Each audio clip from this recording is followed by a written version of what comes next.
Alléluia. Merci Seigneur pour ta présence. Merci pour tout. Alléluia. Merci pour toi-même, Seigneur. Car tu as dit, le psalmiste a dit, Une heure dans ta présence suffit pour changer nos vies. Une verge dans ta présence fleurit. Toi qui sais restaurer, Emmanuel, le Dieu que j'adore, Dieu que j'adore. Emmanuel, le Dieu que j'adore, Dieu que j'adore.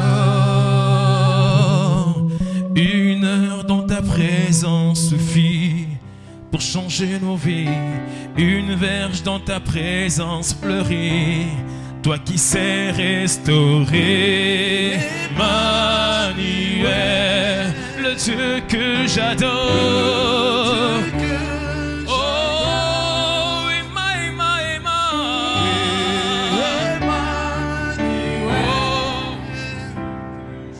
le Dieu que j'adore, tu t'appelles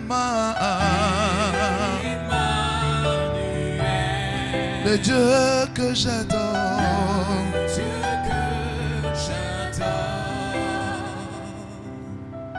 Emmanuel est là.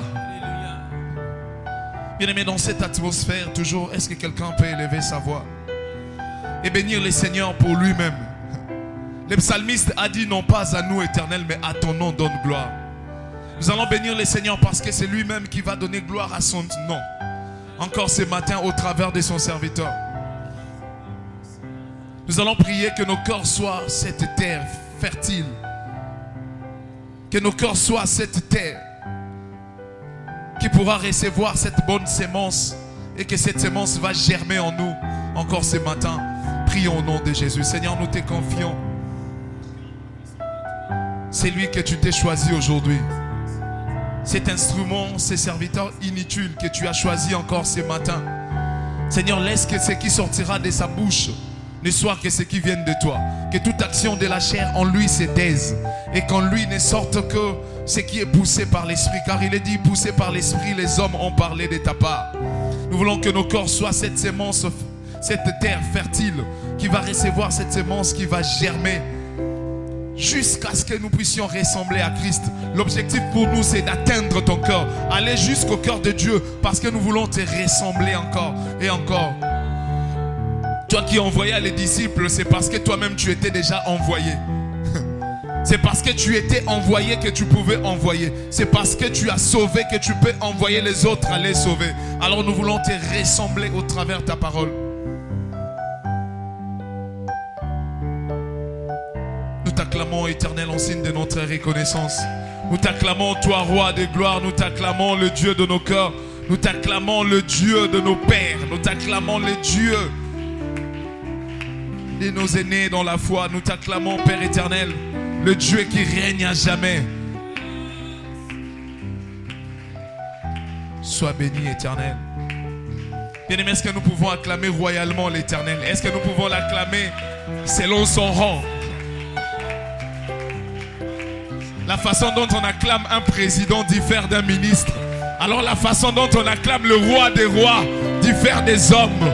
Est-ce que nous pouvons l'acclamer par rapport à sa taille, à son rang, à sa renommée? La Bible dit que sa renommée s'est accrue à cause de l'accomplissement de ses promesses. Nous voulons l'acclamer, le roi de gloire.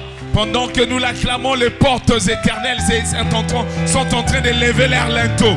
Ah, pendant que nous l'acclamons, nous disons, porte de la malédiction, élevez vos linteaux. Que le roi de gloire fasse son entrée. Porte de la pauvreté, porte du blocage, élevez vos linteaux. Que le roi de possibilités fasse son entrée. Porte de la maladie, élevez vos linteaux. Que le roi de la guérison fasse son entrée. Merci Seigneur Jésus-Christ. Sans plus tarder, pendant que nous continuons d'acclamer le Seigneur, j'aimerais laisser la parole à son serviteur qui l'a poussé ce matin vers nous. Notre grand-père, notre père, pour les uns dans la foi. J'appelle alors l'apôtre Bernard Dadier. Quand il s'approche, nous acclamons le Seigneur. Gloire à Dieu. Merci. Oh, notre Dieu est bon. Père, merci pour ce temps que tu nous donnes de nous tenir dans ta présence. Comme ton serviteur l'a si bien dit, nous croyons que tu es ici au milieu de nous. Et nous voulons dépendre de ton esprit que tu as répandu dans nos cœurs. Lui qui nous permet de comprendre, d'assimiler et de mettre en pratique ta parole pour que nous soyons véritablement assidus, que nous soyons forts, que nous soyons vaillants, que nous puissions mûrir, grandir et parvenir à la stature parfaite de Christ.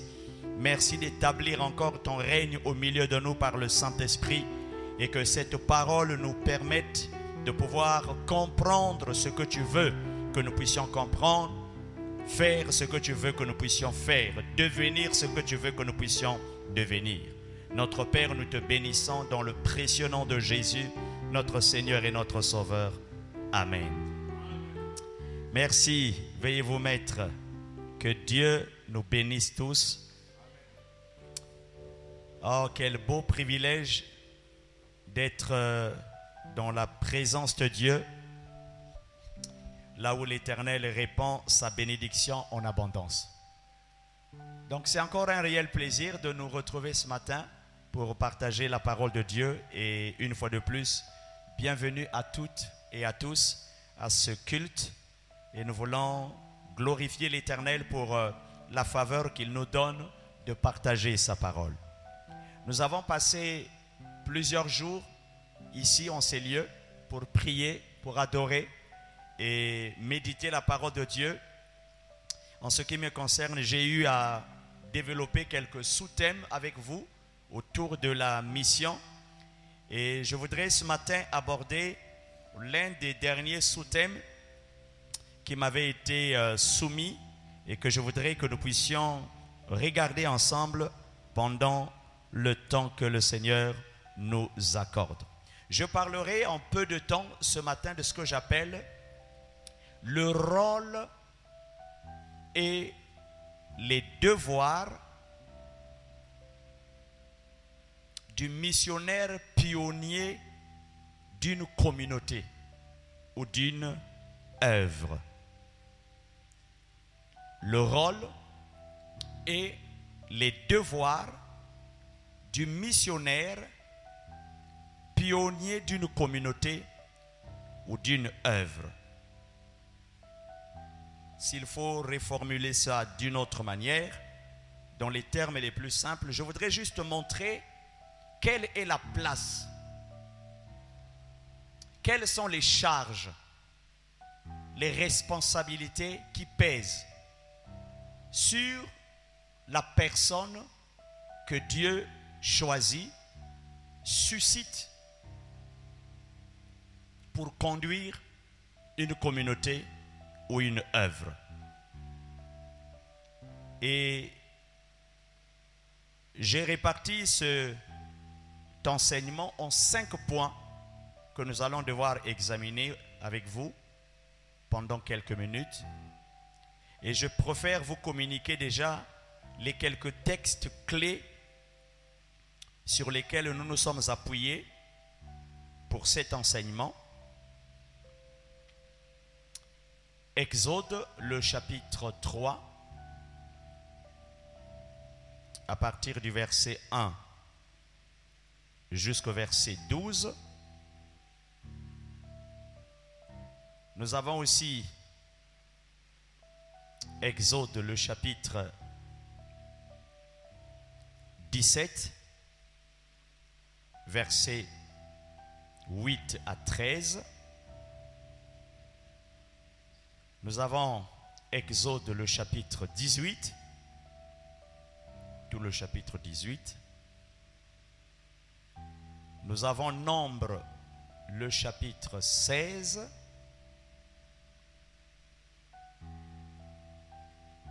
L'avant-dernière référence. Nous avons Hébreux, le chapitre 13, le verset 17. Et enfin, 1 Corinthiens, le chapitre 4, le verset 15. Je reprends. Ce sont des références que nous avons sélectionnés pour cette partie de l'enseignement. Exode, le chapitre 3, le verset 1 à 12. Exode, le chapitre 17, le verset 8 à 13. Nous avons Exode, le chapitre 18, tout le chapitre. Nous avons Nombre, le chapitre 16. Nous avons Hébreux, le chapitre 13, le verset 17. Et enfin, nous avons 1 Corinthiens, le chapitre 4, le verset 15.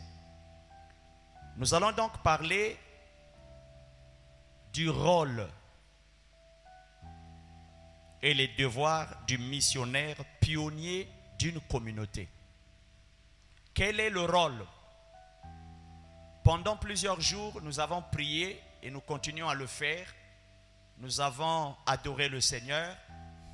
Nous avons reçu beaucoup d'enseignements autour de l'œuvre missionnaire, ce qu'est l'œuvre missionnaire, ce que l'Église doit comprendre, ce que l'Église doit faire, les tâches qui reviennent à chacun d'entre nous en tant que croyants, en tant que disciples.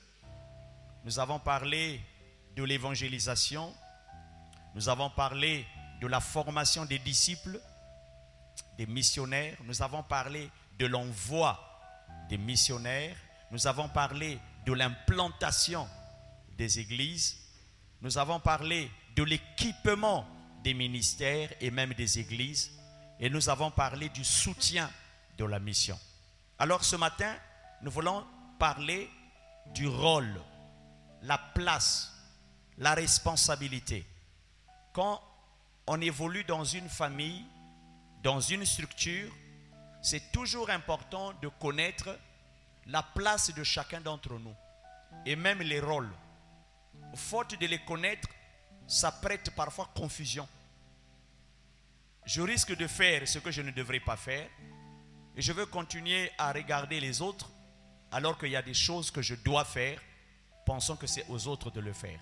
Mais quand chacun dans une maison, dans une famille, dans une entreprise, dans une association, dans une église, lorsque nous connaissons les places qui sont les nôtres, les responsabilités qui sont les nôtres, et nous nous donnons la tâche de les accomplir, la mission de les accomplir, l'œuvre de Dieu va devoir aller de l'avant.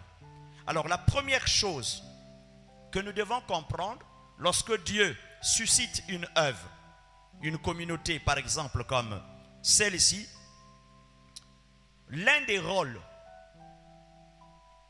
de l'ouvrier que Dieu s'est choisi pour démarrer, pour commencer, une chose importante à comprendre en nous référant à ces différentes références que je vous ai communiquées. Le premier missionnaire, je dirais, il incarne et communique la vision de l'œuvre. Dites après moi, il incarne et communique la vision de l'œuvre. Dans une assemblée, dans une église, quand j'ai eu l'occasion de prendre la parole dans différents endroits, je l'enseigne souvent, Dieu peut se révéler à n'importe qui. Dieu peut parler à n'importe qui. Dieu peut communiquer des révélations, des songes, des visions si vous voulez, à n'importe qui. Et vous n'avez qu'à regarder la Bible. Il peut vous parler, il peut me parler. Il peut vous enseigner, il peut m'enseigner. Il peut vous révéler des choses, il peut me révéler des choses. Parce que tous, nous sommes ses enfants. Le Saint-Esprit qui est en vous n'est pas différent de celui qui est en moi. Mais quand il s'agit d'une œuvre, d'un troupeau, d'une assemblée, d'une communauté, pour prendre l'exemple, par exemple, des enfants d'Israël. Quand Dieu était sur le point de sortir ce peuple de l'Égypte, il a choisi un homme du nom de Moïse, et c'est même le texte que je vous ai communiqué au chapitre 3. Quand il choisit Moïse, ce n'était pas seulement pour aller parler au roi, pour que le peuple soit libéré. Mais Moïse a eu à jouer un rôle très important au milieu des enfants d'Israël. Et l'un de ses rôles était d'incarner, de recevoir. C'est à lui que la mission avait été confiée, non seulement d'aller parler au roi, mais de recevoir la direction, l'orientation concernant la marche que Israël devrait entreprendre partant de l'Égypte pour la terre promise. Donc l'un des rôles majeurs du missionnaire pionnier, c'est de recevoir et de communiquer la vision au peuple de Dieu. Quand je parle de la vision ici, ce n'est pas forcément la vision concernant d'abord votre vie. La vision concernant votre vie, vous pouvez la recevoir vous-même. Je ne suis pas obligé de la recevoir moi. Si Dieu permet que je reçoive des instructions précises concernant votre vie, votre foyer, votre travail, votre entreprise, Dieu peut le faire. Mais il n'est pas en tout cas obligé de passer par moi. Il peut vous le révéler et d'ailleurs il peut même passer par quelqu'un d'autre. Mais ici je parle de l'œuvre. Quand je parle de l'œuvre, je parle de la structure, je parle de la communauté. Pour ne pas parler en termes d'église ou d'assemblée. Quand il s'agit d'une œuvre, Dieu ne vient pas communiquer la vision à n'importe qui. S'il peut venir vous communiquer la vision de l'œuvre, il vous donnera une partie. Mais la responsabilité pèse sur la personne qu'il suscite. Peu importe son âge, son identité et ses origines. Et comme vous le constatez, Moïse, pour ne pas trop m'appesantir sur lui, ce n'était pas l'homme parfait. D'ailleurs, dès le début, même au 3e chapitre du livre de l'Exode, vous constatez les imperfections que lui-même présente à Dieu. Je ne sais même pas parler. Et même, non seulement il ne savait pas parler, mais si vous interrogez son passé, avant même de rencontrer Dieu, il venait de tuer un Égyptien. Alors, pensez-vous qu'on peut choisir un tel homme comme pasteur avec un tel caractère? Donc, on peut s'apercevoir qu'il avait des défauts, qu'il avait des manquements. Mais quand le choix de Dieu est manifesté sur une personne, Dieu sait le passé de cette personne. Dieu connaît les imperfections de cette personne. Dieu connaît, je dirais même, les limites. Mais quand le choix de Dieu est porté sur une personne, lui qui vous appelle et vous choisit, non seulement il transforme votre cœur, mais il vous rendra capable d'assumer la charge qu'il vous confie, peu importe votre passé. Et c'est pour cette raison que nous, en tant que croyants, disciples, serviteurs et servantes de Dieu, si le Seigneur nous fait cette grâce d'évoluer dans une église, dans une communauté, c'est important que nous puissions comprendre qu'il appartient aux leaders, aux responsables, pour ne pas l'appeler numéro 1, juste pour que vous compreniez que nous voulons parler du missionnaire pionnier. Il est de son devoir non seulement de recevoir, mais de communiquer la vision, la marche, la direction au peuple de Dieu. Quand ce rôle n'est pas bien accompli, le peuple tourne en rond. On peut être une église, une assemblée pour prier, pour adorer, mais on n'a aucune direction. On ne sait même pas là où on va. Voilà pourquoi dans beaucoup d'églises, on passe tout notre temps à copier. Là-bas, quand ils prient, ils lèvent les deux mains. Nous aussi, on doit lever les deux mains. De l'autre côté, quand ils prient, ils se mettent à genoux. Nous aussi, on doit s'agenouiller. De l'autre côté, quand ils prient, ils ferment les yeux. Nous aussi, fermons les yeux. De l'autre côté, quand ils prient, ils dansent un peu. Nous aussi, on doit danser. Oui, l'amour imite le bien. Mais je parle de la vision. Dieu vous a dit quoi à propos de l'œuvre? Vous allez où? Quelles sont les missions qui sont les vôtres? Qu'est-ce que vous allez faire que les autres ne font pas? Pourquoi ne pas être avec tout le monde? Pourquoi il vous a mis à part? Donc cela veut dire qu'il y a quelque chose de particulier qu'il vous confie. Et tout cela fait partie de la vision, de l'orientation, de la marche. Et l'Église doit savoir où est-ce que nous allons. Quelle est la vision que Dieu a donnée à notre ministère? Quand je vois par exemple ici, sur ce beau tableau, je vois les lignes maîtresses. Je m'imagine qu'elle doit faire partie. Une vision, par exemple, une mission et des valeurs. Maintenant, cette vision-là, qui est censé la recevoir? Qui est censé la communiquer? Si vous devrez en parler, cela veut dire que vous l'avez reçu de quelqu'un. Mais on ne peut pas venir dans une église, dans une assemblée, si on ne sait pas qui a reçu cette vision et qui est censé la communiquer. Parce que la vision peut être déformée. On peut aussi la déformer. C'est pourquoi l'un des rôles du missionnaire pionnier, c'est de communiquer cette vision, qu'elle soit écrite. Parce qu'on a tendance souvent d'oublier. Qu'on en parle de temps en temps, c'est toujours important. On est tellement dans un monde changeant qu'à un moment donné, on peut recevoir ce qu'on appelle des influences intérieures et extérieures et on change de vision. Et on sort de l'objectif. Et on commence à suivre un autre objectif qui ne fait pas partie de notre vision. Donc, un des rôles importants du missionnaire pionnier, c'est de recevoir, comme dans Exode 3. C'est Moïse qui a reçu l'orientation. C'est Moïse qui a reçu la vision. Et lui, à son tour, quand vous regardez le cheminement, il a pris le soin, peut-être pas le même jour, mais avec le temps, de communiquer, de transmettre. Et le devoir du missionnaire pionnier d'une œuvre, c'est de saisir, de comprendre cette vision. Vous ne pouvez pas mieux transmettre la vision si vous-même vous ne la comprenez pas. C'est vrai que vous ne pouvez pas non plus la comprendre en un jour. Remarquez la conversation entre Moïse et Dieu. Ça n'a pas été une affaire d'une minute. Dieu a dû le convaincre, Dieu a dû le persuader, parce qu'il ne comprenait pas au début. À tel point qu'il a même évoqué quelques excuses, des raisons. Bon, je vais aller parler à ce peuple-là. Mais s'il me pose la question de savoir quel est ton nom, je vais dire quoi? Dieu lui donne le nom. Et même quand Dieu donne le nom, ce n'est pas suffisant. Ah non, choisis quelqu'un d'autre. Moi, je n'ai pas la langue facile. Donc, un visionnaire peut pendant un moment parfois tâtonner, parce que lui-même ne comprend pas trop. C'est tellement grand. Il peut douter par rapport à son âge, par rapport à sa personne, et même par rapport à son passé. Il peut dire non, ça ce n'est pas moi. Je ne suis pas digne. Choisis quelqu'un d'autre en tout cas. Mais Dieu dit, c'est toi que j'ai choisi. Et c'est pourquoi le visionnaire doit avoir cette responsabilité de parler de la vision. La vision, n'oubliez pas, elle est progressive. La révélation de Dieu est progressive. Dieu peut vous dire des choses, même aux visionnaires, mais c'est au fur et à mesure. J'aime toujours prendre l'image, vous voyez, dans l'Ancien Testament, à l'époque de Jésus, on n'avait pas le Nouveau Testament, il n'y avait que l'Ancien Testament. Mais l'Ancien Testament n'était pas écrit comme notre livre actuel. C'était des rouleaux, un peu comme comment on appelle, les essuie-tout. Voilà, c'était des rouleaux comme ça. Donc quand il était question de lire, il faut dérouler. Or nous, on ne déroule pas, nous on ouvre.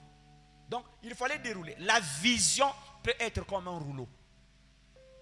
Donc même le visionnaire au début, il peut ou n'est pas tout comprendre. Il peut ou n'est pas tout saisir. Mais au fur et à mesure que vous obéissez à la révélation et à la vision, Dieu déroule. C'est pourquoi vous allez constater que chaque fois qu'on avance, il y a des choses qu'on peut améliorer.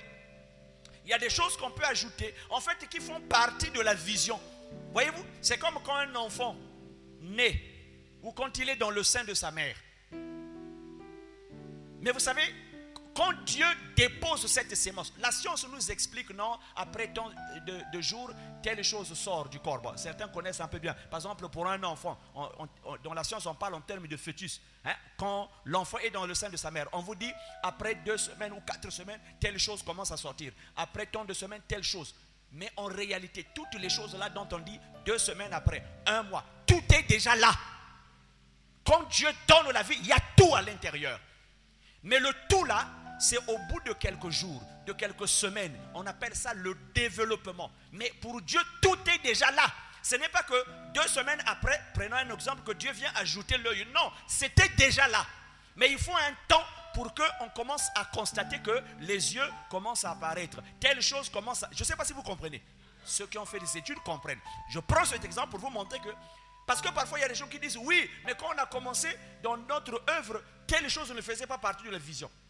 Non, il y a des choses qui pouvaient être là, incorporées, mais parfois même lui-même, il ne comprenait pas. Mais avec le temps, parce que le terrain devient favorable, parce que les gens ont mûri, alors le Seigneur fait jaillir un autre aspect, mais qui fait partie de la vision. Mais parfois, on n'en avait jamais parlé dès le début.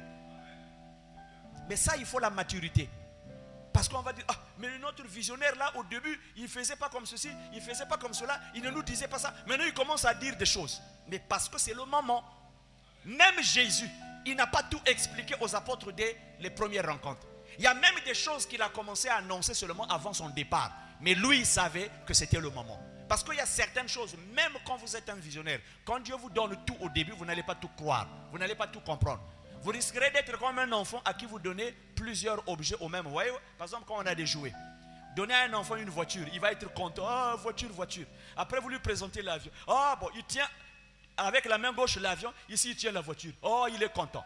Maintenant, venez sortir des bonhommes comme ça. Là. Il peut, entre les deux premiers jouets, il peut jeter maintenant un. Parce qu'à un moment, bon, vous ajoutez d'autres jouets. Vous ajoutez d'autres. À un moment, vous allez constater, il risque même de tout casser. Il est tellement content, il ne sait même plus qu'est-ce qu'il faut utiliser.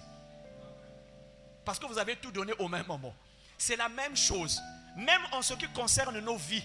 Parfois, quand Dieu vous révèle tout ce que vous allez devenir, vous risquerez de ne même plus croire. Vous allez dire, ah, ça, c'est pas Dieu, ça, c'est le diable maintenant. Parce que vous n'avez pas encore la maturité de comprendre et d'accepter. Imaginez que Dieu vous révèle. Aujourd'hui, je ne sais pas quel âge vous avez. Imaginez, il y a 10 ans, il y a 15 ans, il y a 20 ans. Si le Seigneur, vous êtes dans cette ville, je ne sais pas qui a déjà passé 20 ans ici. Imaginez à l'époque, vous passez par là et Dieu vous disait un jour, toi tu viendras prier derrière ce mur. Non, ça c'est le diable. Ça c'est que l'église qui va être ici, là, vraiment à Mayinga. Non. Mais 15 ans plus tard, 20 ans plus tard, Dieu vous suscite et vous appelle et il vous met dans cet espace.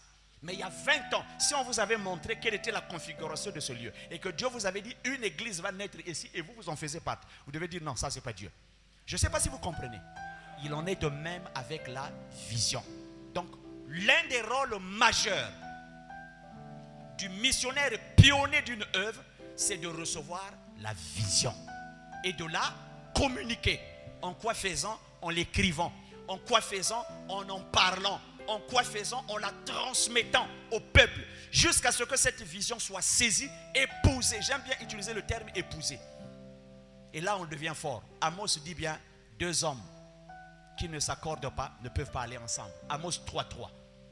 Donc c'est important en tant que membre d'une église, d'une assemblée, que vous sachiez, si vous avez un leader, un père qui est là, un missionnaire pionnier, il est de son devoir de communiquer cette vision, d'en parler, d'expliquer. C'est lui qui a reçu. C'est lui qui a reçu ce dépôt. Et Dieu lui donne la capacité. Cette capacité n'a rien à voir avec son âge, avec son passé. Ce n'est pas l'expert, ce n'est pas l'homme parfait. Mais quand Dieu choisit quelqu'un, il lui rend capable de transmettre ce qu'il lui donne. Amen. Deuxième chose importante à connaître concernant le rôle, les responsabilités qui pèsent sur un missionnaire. Il veille sur l'œuvre en montrant au peuple ce qui doit être fait et comment le faire pour avancer. Dites après moi, il veille sur l'œuvre en montrant au peuple ce qui doit être fait et comment le faire pour avancer. Voilà une autre responsabilité importante. Il veille. Le terme veiller est souvent utilisé. Nous avons dans cette ville ce qu'on appelle des sentinelles, des gardiens. Il veille. Il surveille pour assurer une sorte de sécurité. L'une des missions assignées à ceux qui sont appelés à être des gardiens. Donc lui aussi il veille. Le gardien de l'œuvre, c'est d'abord Dieu. C'est le Saint-Esprit. Mais au milieu des hommes, quand Dieu suscite un père, un missionnaire, comme on peut employer ce terme, pionnier de l'œuvre, il est appelé à veiller sur la communauté, à veiller sur l'assemblée, à veiller sur le peuple, à veiller sur chacun d'entre vous. Donc, s'il doit veiller, donc il doit vous connaître.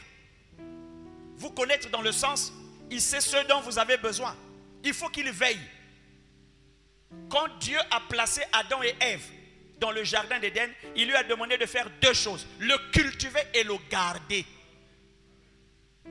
Pourtant lui-même était là. Il n'était pas absent. Mais il a dit, il faut le cultiver, mais aussi le garder. Si quelqu'un vous donne un objet, vous partez d'ici pour un autre endroit. Il dit, garde bien cette chose. Je me souviens, je me suis retrouvé un jour dans une ville en Europe.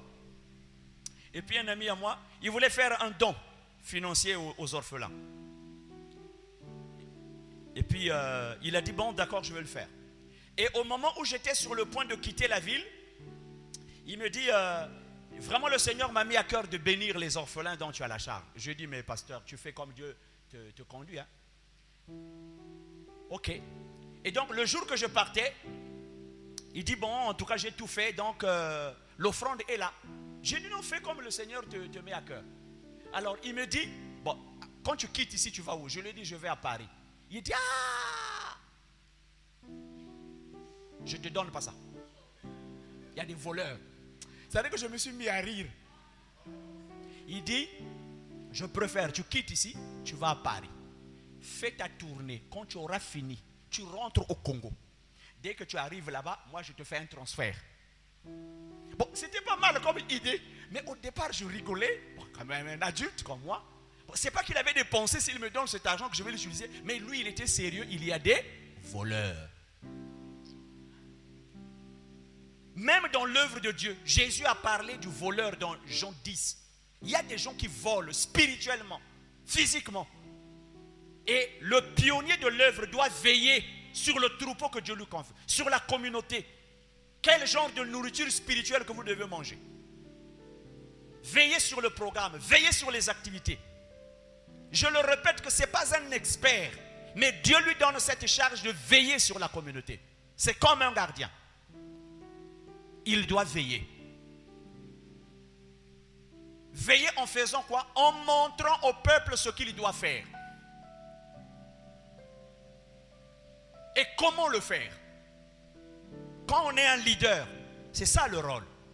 Vous montrez aux gens ce qu'il faut faire et comment le faire. C'est comme si je vous enseignais sur la prière et je vous montre aussi comment il faut prier. Je ne vous parle pas seulement de la prière, mais je vous montre aussi comment on doit prier. C'est comme si je vous enseignais sur le pardon, mais je vous montre aussi comment demander pardon aux gens. Parce que je peux vous parler du pardon, mais sans vous dire comment pardonner. Quelqu'un peut vous parler de l'agriculture, mais sans vous dire comment le faire maintenant. Donc, l'un des rôles majeurs d'un leader, pionnier d'une œuvre, c'est de communiquer la vision, comme nous l'avons dit, de communiquer la direction. Mais le deuxième point important, c'est de veiller sur la vie communautaire. On ne peut pas énumérer ici toutes les tactiques, parce que ça peut varier d'un individu à un autre, d'un milieu à un autre. Mais au moins que l'on sache que c'est sa responsabilité de veiller sur l'œuvre, de veiller sur la communauté, de veiller sur les collaborateurs, de veiller sur les activités, d'être véritablement comme un gardien. Parce que quelqu'un peut venir de l'extérieur et s'aimer le trouble. Comme le serpent qui est venu dans le jardin et s'est mis à bavarder, à converser avec Ève en introduisant des choses que Dieu n'avait pas prévues. Il a suscité le doute. Il a mis en cause. Parmi les problèmes les plus graves que l'apôtre Paul a connus avec la plupart des églises qu'il a eu à implanter, c'était les gens qui voulaient mettre en cause ce que lui il avait enseigné, que ce soit à Éphèse, que ce soit à Corinthe. Donc c'est très important. Parfois, les chrétiens ont du mal à accepter, mais pourquoi le pasteur se prend pour qui? Il veut tout savoir, ce qu'on fait ceci. Mais il doit veiller. Il doit veiller sur ta vie. C'est Dieu qui veille, certes, mais c'est ton berger, c'est ton pasteur. C'est le leader de l'œuvre, c'est le leader de la communauté. Il faut qu'il veille. Sinon, il y a des influences extérieures et même intérieures. Les influences peuvent venir de l'extérieur, même de l'intérieur. C'est pourquoi il faut veiller, comme le gardien. Voyez-vous, dans certains milieux, quand vous vous promenez dans cette ville, vous pouvez constater la nuit, il y a des sentinelles. Il y a des gens qui assurent la sécurité. Parfois, vous les voyez assis. Mais il y en a d'autres, ils déambulent. Il va d'un bout à l'autre de la parcelle. Parce que tu peux veiller ici, là, mais de l'autre côté, un voleur est rentré. Donc, il faut qu'il aille parfois dans tous les sens. Il faut qu'il regarde, il faut qu'il observe. Et s'il y a un danger, il doit sonner la trompette. Donc, il y a des moments, le visionnaire peut sonner des trompettes. Et vous pouvez être étonné. Quel genre de message il commence à nous donner? Comme s'il nous blâme. Parce que parfois, il faut sonner la trompette. Tu peux être un gardien, mais tu ne seras pas capable de maîtriser tous ceux qui viennent pour attaquer. Mais tu peux sonner l'alarme. Et d'autres personnes vont venir. C'est ça aussi l'un des rôles. De dire, il y a un danger. Il crie, mais ce n'est peut-être pas lui qui va tout arrêter. Mais au moins, il sonne l'alarme. Et c'est ça, veiller sur la mission. Donc il y a des moments, le visionnaire peut sonner une sorte d'alarme. Parce qu'il constate que, bien aimé, il y a un danger qui nous guette. Le danger est même au milieu de nous. Même Dieu, quand il a constaté le danger devant la porte de Caïn, il n'est pas venu pour enlever. Il avertit, il dit, fais attention, le péché est couché à ta porte, mais toi, domine. Donc, le responsable d'une communauté peut constater certaines choses selon la capacité que Dieu lui donne. Peut-être qu'il va enlever. Mais il y a bien de choses, il va sonner l'alarme. Il dit, frère, c'est pas ça. Il dit, ma soeur, fais attention. Il dit, Sémélène, faites attention. Quelle route vous commencez à prendre? Au point de vous dire, ce n'est pas ce que je vous ai appris. Ce n'est pas ce que je vous ai enseigné. Parce qu'on peut se retrouver avec une sémence étrangère et qui devient un feu. Pas un feu dans le sens positif, mais destructif. Parce que c'est nuisible. Il y a des enseignements nuisibles. Il y a des sémences nuisibles. Que le Seigneur permette que nous puissions comprendre ces choses. Amen. Troisième chose, parmi le rôle, les devoirs d'un responsable pionnier de l'œuvre. On a juste 5 points. Il choisit ou sélectionne les disciples et ouvriers pour le service dans la maison de Dieu et l'œuvre missionnaire. Dites après moi, il choisit ou sélectionne les disciples et ouvriers pour le service dans la maison de Dieu et l'œuvre missionnaire. C'est aussi son devoir. Il peut déléguer. Ceux qui connaissent bien le travail que l'apôtre Paul a pu faire dans certaines localités, quand il était question d'établir des anciens, il délègue Tite, il délègue Timothée. Et Jésus a eu à le faire. Dans certaines villes où il devait se rendre, quand il a choisi les gens, il les a envoyés. Mais c'est d'abord sa responsabilité de choisir. Ils peuvent vous faire participer d'une manière comme d'une autre. Mais cette responsabilité pèse d'abord sur lui, dans le choix. Le choix des ouvriers. La sélection. Les méthodes dans certaines communautés peuvent varier. Il y a des églises, il y a des localités, quand il est question de choisir les ouvriers, c'est lui-même le responsable principal qui les choisit ou qui les nomme.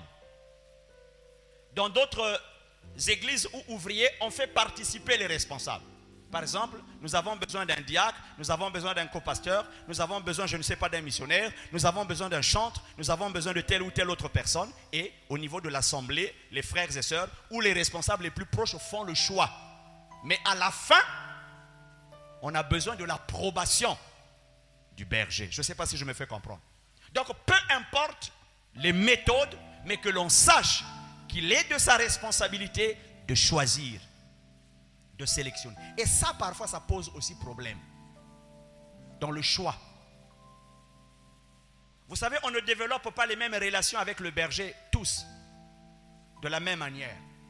Et souvent, quand un berger, un pasteur leader choisit un frère, une sœur, les gens commencent à voir. Donc, c'est parce que la sœur, là, à la fin de la réunion, a toujours tendance à lui dire bonjour. Je ne sais pas si je me fais comprendre. Ce n'est pas facile de choisir quelquefois dans une église. Regardez le nombre que vous êtes. Imaginez que bon, Dieu me met à cœur au berger. Bon, cette année, il faut qu'il choisisse un pasteur. La première question que vous allez vous poser, bon, ça sera sur quelle base? Est-ce que c'est celui qui vient beaucoup plus aux réunions? Je ne sais pas si vous comprenez. Vous allez commencer à chercher. Et quelquefois, les critères que vous allez considérer peuvent ou ne pas être les critères que lui va considérer. Et là, ça cause problème. Voilà. On disait ça. Il a pris l'autre là parce que c'est le même patois. Il a pris un tel parce que l'autre là a beaucoup d'argent. Il a pris un tel parce que l'autre là fait ceci. Mais qu'on le veuille ou pas, même si c'est Dieu qui choisit, Dieu aussi, il y a toujours aussi ses critères. Quel que soit ce que... Même quand on vous dit, choisissez votre pasteur d'ici, il y a toujours des critères que vous aurez. Vrai ou faux? Donc vous allez juste vous lever comme ça, bon, fico, fion. Non. Vous allez toujours penser à une chose, bon, dans notre église, il nous faut quand même un pasteur comme ceci, comme ça. Est-ce que vous comprenez? Mais pourquoi vous ne voulez pas que moi aussi je choisisse sur la base des critères? Mes critères peuvent ressembler ou bien être les mêmes que les vôtres. Mais ça peut aussi changer. Et ça peut aussi arriver, hein, tenez-vous bien s'il vous plaît. Dieu ne fait pas les choses dans le désordre. Mais n'oubliez pas qu'il est souverain. Il arrive des moments où même certains critères, ils s'en passent. Alors ça nous énerve. Moi, ça m'est arrivé. J'amène un petit du quartier. Il m'appelait grand. Un rastaman. Vous connaissez ce qu'on appelle des lox.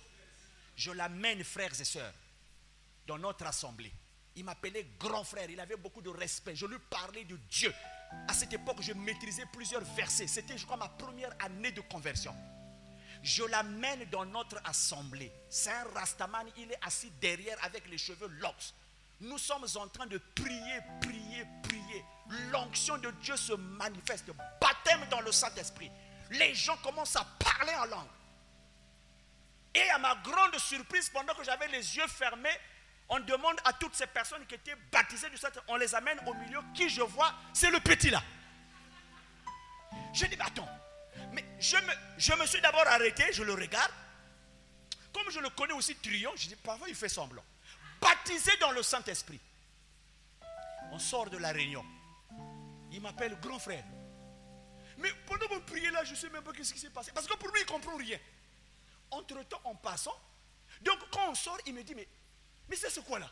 On s'est mis à prier, puis je ne sais pas, quelle langue bizarre là que je me suis mis à parler. Il me pose la question, mais ça c'est quoi? Je lui dis, c'est ce qu'on appelle le baptême dans le Saint-Esprit. Le Saint-Esprit t'a immergé, et ce que tu as commencé à faire, ça s'appelle le parler en langue. Il dit, ah bon? Et puis il me pose la question. Donc toi aussi tu parles cette langue-là? Je lui dis, il s'appelait Charlemagne. Je dis, Charlemagne, tu sais, en fait, ça c'est pour vous qui venez d'arriver. Nous sommes là il y a longtemps. Donc moi j'avais déjà dépassé le niveau. En passant, je ne parlais pas en langue. Ça m'a énervé. Je dis, non, ça c'est pour vous les débutants. Donc tu sais, moi je suis un doyen, tu m'appelles grand. Ça fait longtemps que je suis arrivé. Moi j'avais déjà dépassé ce niveau. Or je ne parlais pas en langue. Et chaque jour qu'on priait à la maison, il parle en langue. Donc pendant qu'on prie, je ferme les yeux, mais je regarde un peu comme ça. Je dis, arrête un peu avec ça. Bon, ce n'est pas le sujet du jour. Je reviendrai un autre jour. C'est tellement... Bon, donc pour moi, je trouvais, ce n'est pas normal, Dieu. Comment lui, il a encore des cheveux bizarres. Dieu parfois peut s'en passer de nos critères. Mais ce n'est pas une règle pour tout le monde, hein.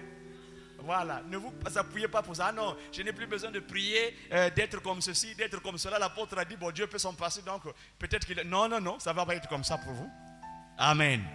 Donc, troisième responsabilité dont nous parlons du leader, c'est important. C'est quelqu'un qui choisit. Il sélectionne des disciples ou ouvriers dans le service, dans la maison de Dieu et l'œuvre missionnaire. C'est sa responsabilité. Et c'est pourquoi nous devons toujours prier que Dieu conduise le responsable. Quatrième, donc l'avant-dernière responsabilité importante, il forme et établit les ouvriers dans le ministère. Dites après moi, il forme et établit les ouvriers dans le ministère.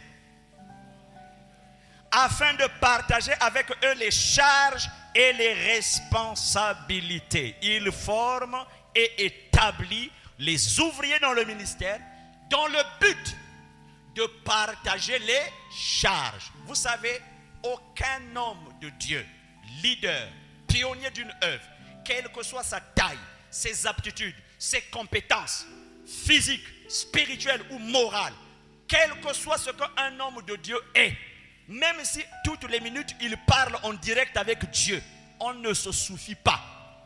Sinon, un homme comme Moïse n'aurait pas eu besoin des gens.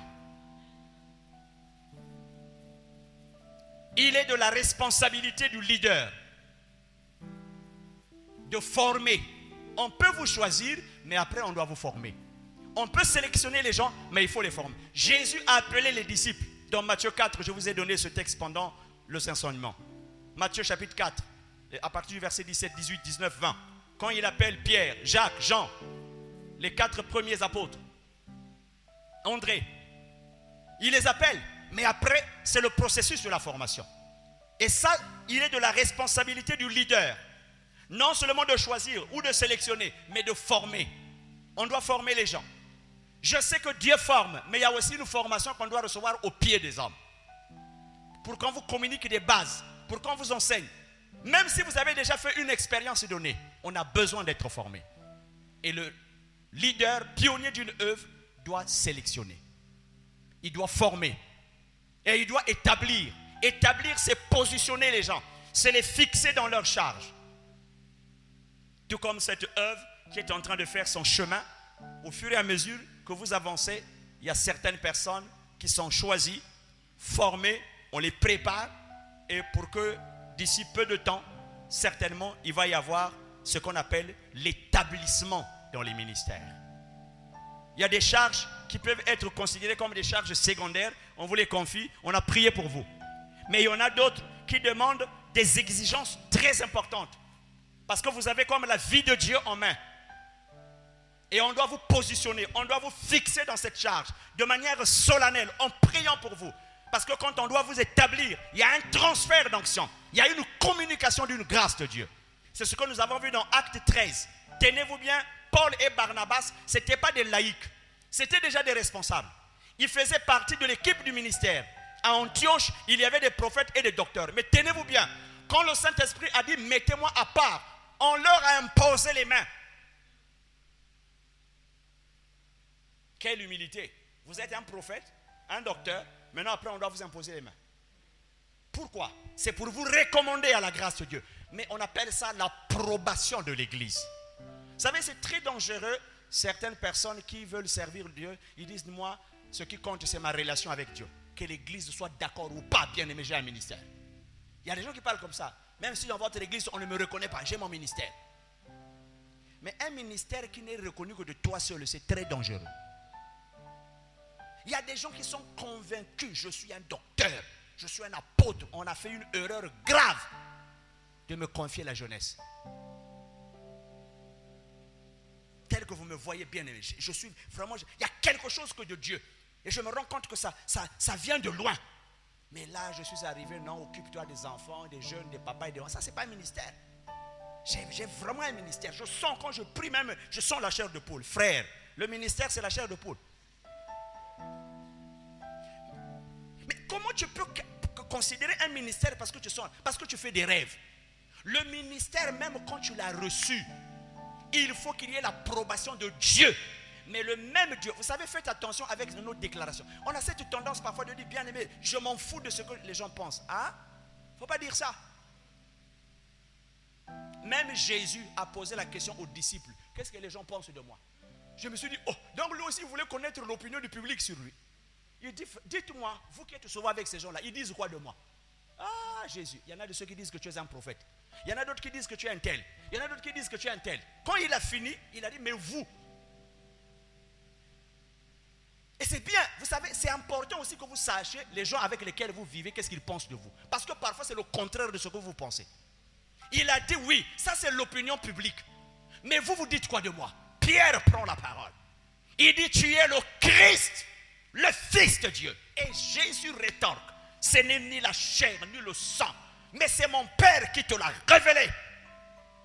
Autrement pour dire, ce que tu as dit c'est exact. Vous pouvez communier, travailler avec les gens dans une même équipe, dans un même ministère, ils ont une image pitoyable de vous. Ils ne croient même pas en vous. Pierre a dit, tu es le Christ. Et Jésus confirme que ça ne vient pas de toi. Donc ça veut dire qu'à un moment, on peut dire des choses à nos frères et sœurs, ça ne vient même pas de Dieu. Mais là, il confirme. Donc c'est important. Et le leader numéro 1 a besoin de sélectionner, de former les gens et de les établir. Si on ne sait pas le faire, ça amène dans l'œuvre ce qu'on appelle le désordre. Où chacun va se positionner. Quand vous venez à une réunion, vous êtes libre, vous pouvez trouver votre place et vous asseoir là où vous voulez. Mais aujourd'hui, avec l'organisation, on a l'accueil qui peut vous faire asseoir à gauche. Et il y a des gens qui n'aiment pas ça. Moi, c'est seulement là-bas. Non, il y a un ordre qui est là. On t'amène là, mets-toi là. On te dit à gauche, va à gauche. C'est comme quand tu montes dans un avion. Bon, c'est vrai qu'aujourd'hui, tu peux toujours même choisir ta place. Mais ce n'est toujours pas à tout moment qu'on les choisit. Quelquefois, dès que tu achètes le billet, bon, c'est maintenant que les gens ont la connaissance que je peux aussi choisir ma place. Mais sinon, on achète, c'est eux qui doivent savoir là où te mettre. Dans l'œuvre de Dieu aussi, tu peux choisir ta place. Mais il y a des moments, Dieu peut dire à l'homme de Dieu qui est là, toi, même quand tu as choisi, frère, lève-toi, viens ici. Ma soeur, ce n'est plus là-bas, maintenant c'est là. On te dit non, pas là, va là-bas. Et ça nous dérange. Parce que ça va à l'encontre de nos choix. Mais il faut avoir le cœur brisé. Parce que Dieu veut t'amener plus loin. Dernière chose importante avant que nous puissions prier et terminer cette première partie de ce culte. sur le rôle et les devoirs. Le cinquième et le dernier point, le missionnaire pionnier de l'œuvre n'a pas que des responsabilités et des devoirs, mais il a aussi des droits qui lui reviennent. Dites après moi, il a aussi des droits.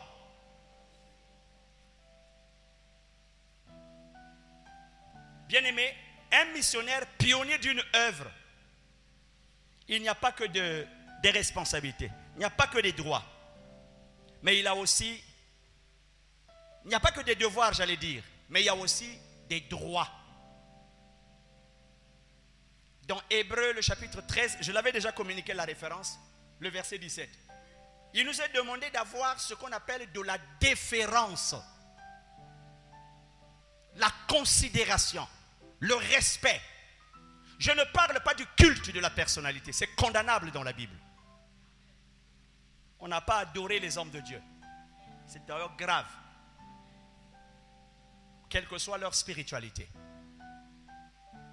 Mais il y a ce qu'on appelle la considération, l'estime, le respect. Le respect. Il y a un texte que je vous ai communiqué, celui de Nombre 16. C'est l'une des premières et plus fortes rébellions constatées dans la Bible. C'est parti d'un homme qui s'appelait Corée.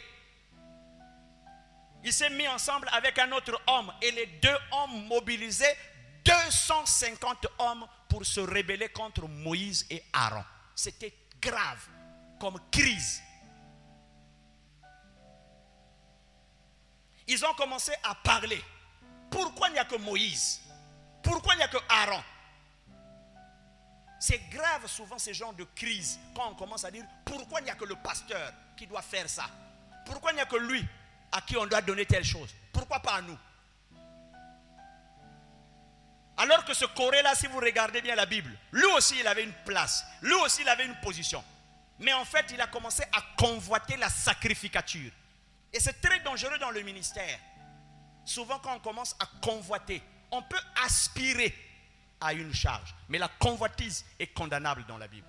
Parce que souvent dans le sens de la convoitise, tu veux que ce qui est de l'autre, ça devrait être pour toi. Et comme si l'autre n'était pas digne d'être là.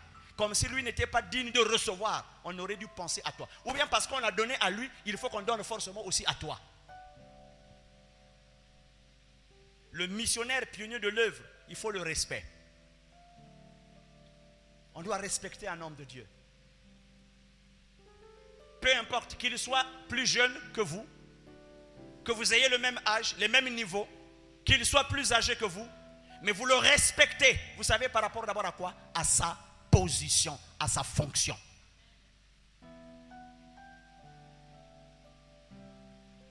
Un jour, l'apôtre Paul a eu ce problème. Il a comparu devant un tribunal où il devrait s'exprimer. Et voilà, il y avait un homme responsable qui était là, qui a dit une parole très violente sur lui. Et qui avait demandé qu'on fasse quelque chose pas bien sur Paul. Et Paul a fait une déclaration presque de malédiction sur cet homme-là. Et celui qui était à côté de lui, lui a dit, mais tu ne sais pas à qui tu parles. Qui connaît cette histoire-là? Tu ne sais pas à qui tu parles. Quand on lui a dit qui était cet homme-là, Paul a dit, je ne savais pas que c'était un.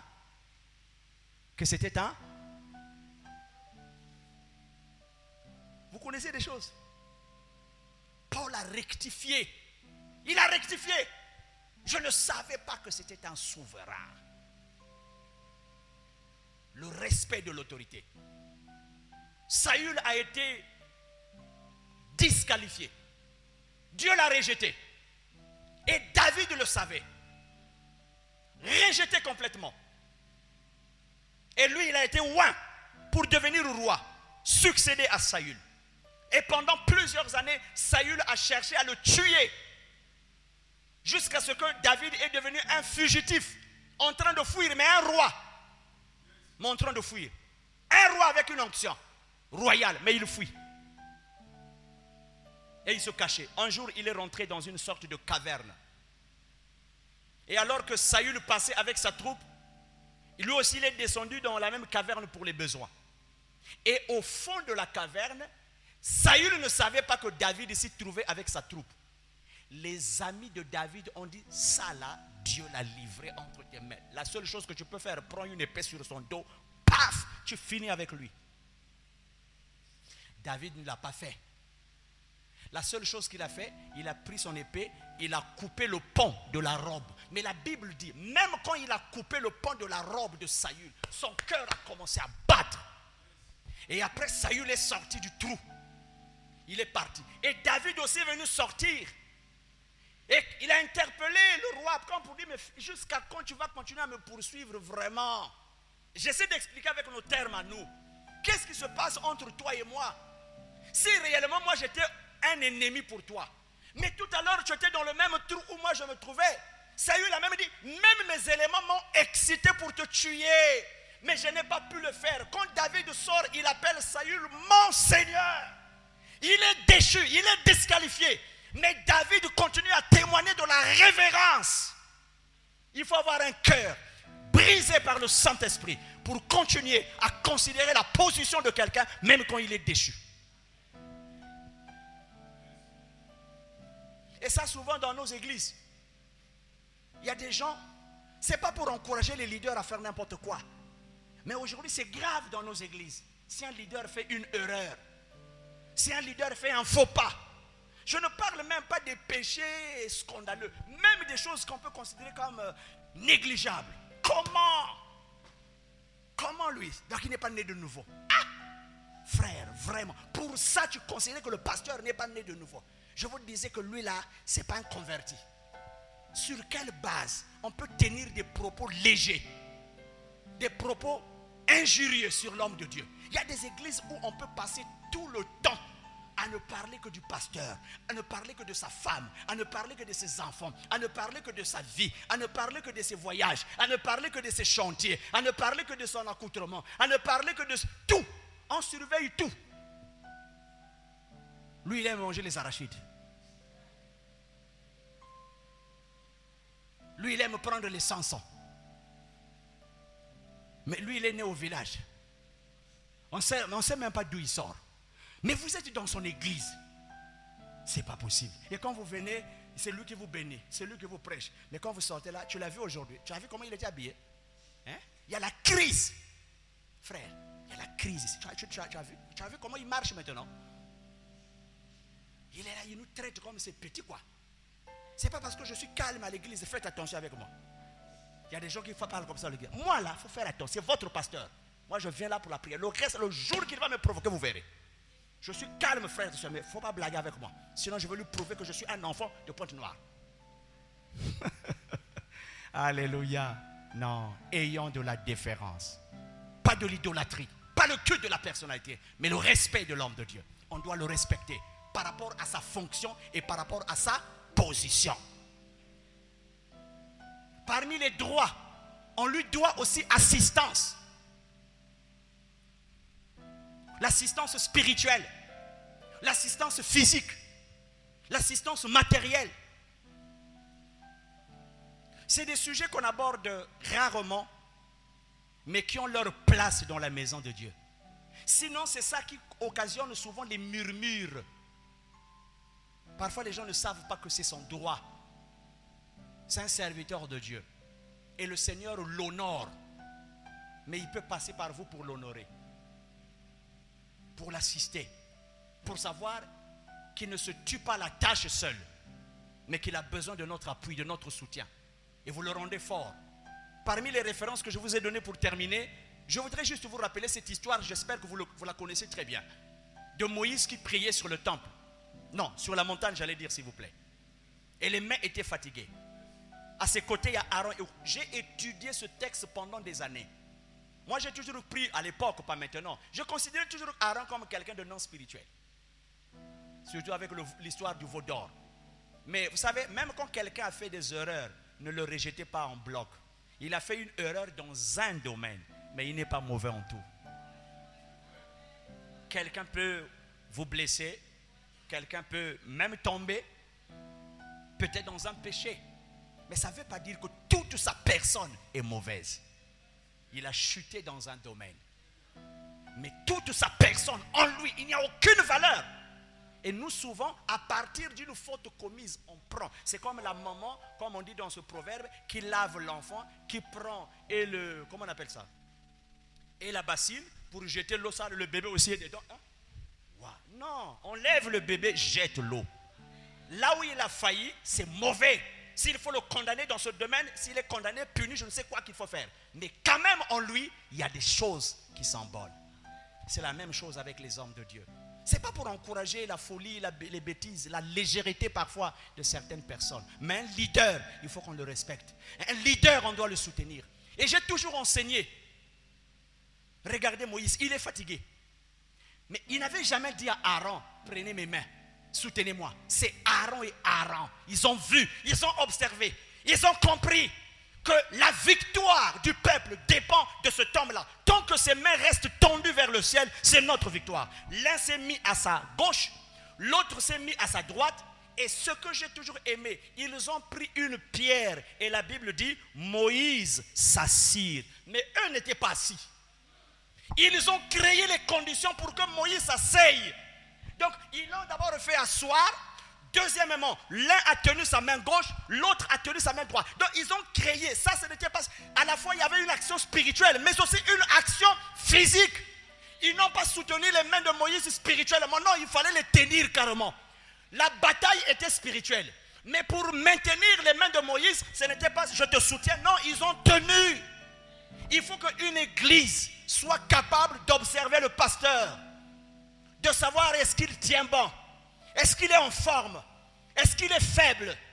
Non pas chercher ses faiblesses pour en faire sujet de moquerie, mais pour savoir là où il y a la faiblesse, peut-être que Dieu m'a envoyé ici pour que là où il est faible, qu'il soit fort grâce à mon soutien. Mon soutien peut être spirituel, physique ou matériel. Et pour terminer, frères et sœurs, quand Dieu appelle Moïse, Moïse dit, je n'ai pas la langue facile, je ne sais pas parler. Moi, depuis longtemps, j'avais toujours dit, Seigneur, mais c'était simple pour toi. Tu pouvais dire à Moïse, mais qui a fait la bouche? C'est pas moi, je vais mettre la parole. Moïse dit, je n'ai pas la langue facile, ça dit que je ne sais pas parler, j'ai des lacunes. Vous savez comment Dieu a réglé le problème de Moïse? Il a dit, voici ton frère Aaron. Il ne règle pas le problème de Moïse. L'handicap, j'ai enseigné ça dans plusieurs conférences. L'handicap de Moïse suscite le ministère d'Aaron. Je peux ou ne pas être fort à l'écrit, mais peut-être que Dieu vous a amené auprès de moi pour que là où je ne peux pas moi écrire, que vous écrivez. Je peux savoir prêcher, mais peut-être que je n'ai pas vraiment l'art oratoire. Mais il se peut que Dieu t'a amené ici pour que dans ce domaine, que je devienne fort parce que toi tu sauras parler pour moi. Peut-être que je ne sais pas m'habiller aussi. Parce qu'à un moment quand tu deviens responsable, il y a quand même une manière d'être. Comme disent les Congolais, savoir mélanger les couleurs. Et puis tu me traites d'un véritable ngaya. Non frère, arrête. Maintenant, toi, Dieu t'a amené à l'église. Au moins, tu pourras dire, pasteur, ce soulier-là ne se marie pas avec ce pantalon-là. Mais viens pas le dire à l'église, viens à la maison. Et parfois, ne parle même pas. Viens avec une paire de chaussures. Et tu corriges l'erreur. Et parfois, tu ne dis rien. Et le dimanche prochain, le pasteur arrive avec un soulier qui se marie avec son... Il y a des gens qui viendront à l'église, ils n'ont pas besoin de ça. Mais il y a aussi des gens, quand ils arrivent, couleur bleue, ici, pantalon jaune, cravate vert, costume, je ne sais pas, kaki. Maintenant les chaussures, la gomme. Non, il y a quelqu'un même si l'onction est en train de faire tomber. Il dit ça là, ça c'est un mannequin.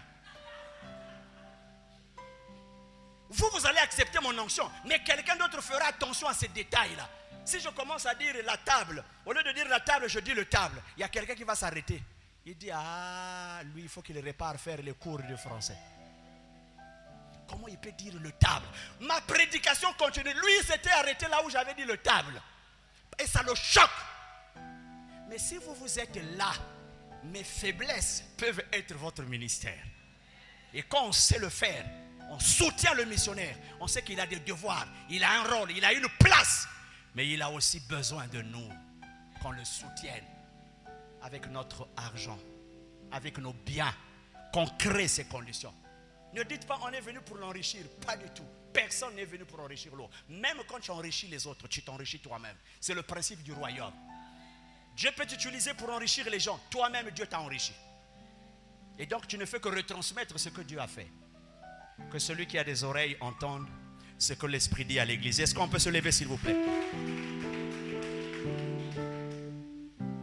J'ai besoin des chantres juste pour chanter un chant. Et nous voulons recommander ces instants entre les mains de Dieu.